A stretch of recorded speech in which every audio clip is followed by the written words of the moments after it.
সুপ্রিয় দর্শক, আসসালামু আলাইকুম ওয়া রাহমাতুল্লাহি ওয়া বারাকাতুহু। কেমন আছেন আপনারা সবাই? নিশ্চয়ই ভালো আছেন।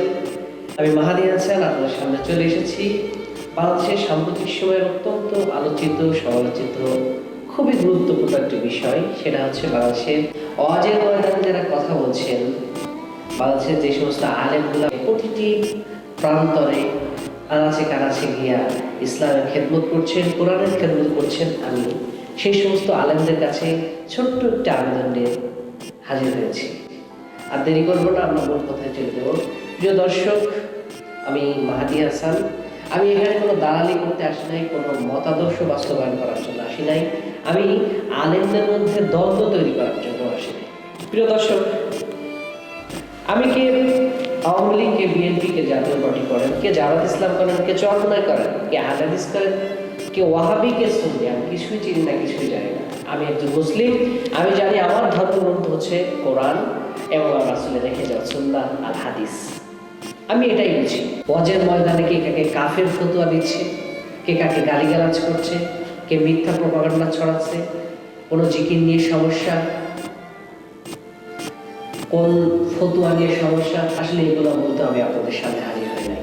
আমি শুধুমাত্র সত্য কথাগুলো আপনাদের সামনে উপস্থাপন করবো দেখে আমি আপনাদের সামনে চলে এসেছি। আপনারা জানেন, ইতিমধ্যে বাংলাদেশের অনলাইন বা সামাজিক যোগাযোগ মাধ্যম যে সমস্ত ভিডিও আমরা দেখি বা ইউটিউবের যে সমস্ত ভিডিও আমরা দেখে থাকি, আসলে এই ভিডিওগুলো আমার দেখানোর কোনো উদ্দেশ্য না। বিকজ এই ভিডিওগুলো যদি আমি আবার দেখাই আপনাদেরকে, আপনারা সবাই এই বিষয়গুলো জানেন, এজন্য নতুন করে দেখানোর কিছু নাই।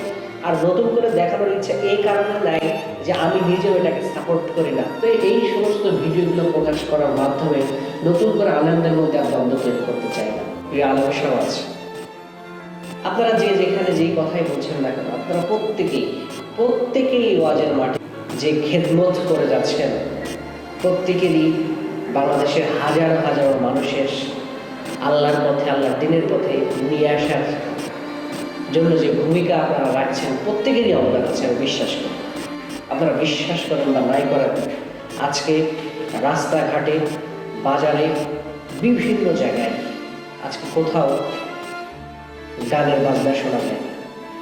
আজকে গানের বাজনাগুলো বন্ধ হয়ে গেছে এই ওয়াজের কারণে। আলেমরা যে সমস্ত সারা বাংলাদেশে ছড়িয়ে ছিটিয়ে ওয়াজ করছেন, এই ওয়াজেনদের জন্যেই আজকে বিভিন্ন রাস্তাঘাট, দোকানপাট, মাঠঘাট, সমস্ত জায়গায় আমরা এখন সামাজিক যোগাযোগ মাধ্যমে আসলেও দেখি হুজুরদের ওয়াজ। এই যে আপনাদের কল্যাণে আজকে বাংলাদেশে হাজার হাজার তরুণ সমাজ, হাজার হাজার যুবক, তারা আজকে অশ্লীল গান, অশ্লীল কাজ ছেড়ে দিয়ে আজকে কোরআনের ময়দানে কোরআন শুনতে আসে, আপনাদের কথা শুনতে আসে। আজকে ওয়াজের মঞ্চে সবচেয়ে বড় সফলতা হচ্ছে বাংলাদেশে যারা সাধারণ মানুষের প্রতিনিধিত্ব করেন, ইউনিয়ন, বিভিন্ন উপজেলা, বিভিন্ন থানা, বিভিন্ন জেলা, যে সমস্ত জনপ্রতিনিধিরা আছেন, তারা ওয়াজের মাঠে, ওয়াজের মঞ্চে এসে হুজুরদের বক্তব্য শোনেন, আলেমদের বক্তব্য শোনেন। এটা হচ্ছে সবচেয়ে বড় বেশি পাওয়া। প্রিয় আলেম সমাজ, ওয়াজের ময়দানে আপনারা বিভিন্ন আলেম বিভিন্ন মত অনুসরণ করে থাকেন, আপনারা বিভিন্ন মত অবলম্বন করতে পারেন, কিন্তু আমাদের সবচেয়ে বড় যে সমস্যাটা আমরা দেখতে পাচ্ছি, সেটা হচ্ছে একজনের আরেকজনের ভিন্ন মতকে সহ্য না করা, ভিন্ন মতকে গ্রহণ না করা। বাংলাদেশে অসংখ্য মানুষ আছে যারা সঠিকভাবে কোরআন পড়তে পারে না, যারা হাদিস জানে না। প্রিয় আলেম সমাজ, আপনাদের কাছে আমার এটাই আবেদন, আপনারা যা বলেন, যা করেন, যেই পথ অবলম্বন করতে বলেন, যেই পথে চলেন, আমরা যে সাধারণ মানুষ হিসেবে সেটাই অনুসরণ করি। এজন্য আপনাদের মধ্যে যদি মতাদ্বন্দ্ব থাকে, আপনাদের মধ্যে যদি দলাদলি রেষারেষি থাকে, তাহলে আমরা সাধারণ মানুষ, আমরা কোথায় যাব? So please stop. আপনাদের কাছে বিরতি করি, আপনাদের কাছে করজোরে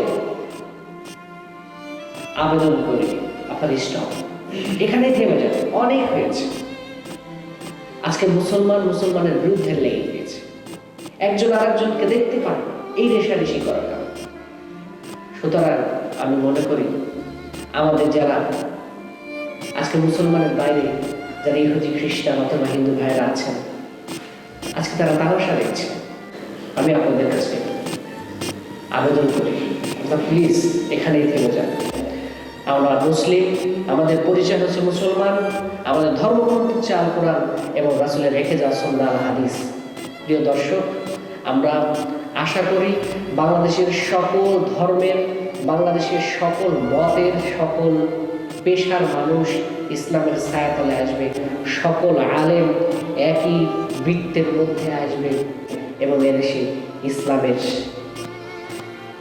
দাওয়াত, ইসলামী খেদমত বাংলাদেশের প্রতিটি প্রান্তরে প্রান্তরে, প্রতিটি আনাচে কানাচে পৌঁছে দেবে। প্রিয় দর্শক, সমস্ত রেশারেশি ভুলে যান, সমস্ত মত ভুলে যান, ভিন্নমতকে অগ্রাধিকার দেওয়ার চেষ্টা করুন। দেখবেন আমাদের এই সমাজ একদিন ইসলামের আলোয় আলোকিত হবে, ইসলামের নূরে আলোকিত হবে। সর্বশেষে আমি আরেকটি আবেদন করব বাংলাদেশের যারা ইউটিউবার আছেন তাদের কাছে। আমি আবেদন করব, আপনার সত্যটাকে প্রচার করুন, মিথ্যাটাকে বন্ধ করুন। মিথ্যাকে না বলুন, মিথ্যাকে ছড়িয়ে দিয়েন না, এটা ইসলামের জন্য। এজ এ মুসলিম হিসেবে এটা কাম্য না, আপনার এখানে থামিয়ে দিন। প্রিয় আলেম সমাজ, আমরা মুসলমান সব একই ছায়াতলে আপনাদের মাধ্যমে আসতে চাই। আমরা দেখতে চাই এই সমাজ কোরআনের আলোয় আলোকিত হবে, এই সমাজ কোরআনের রঙে রঙিন হবে ইনশাআল্লাহ। আজ এই পর্যন্তই। ভালো থাকবেন, সুস্থ থাকবেন, আমার জন্য দোয়া করবেন। আসসালামু আলাইকুম।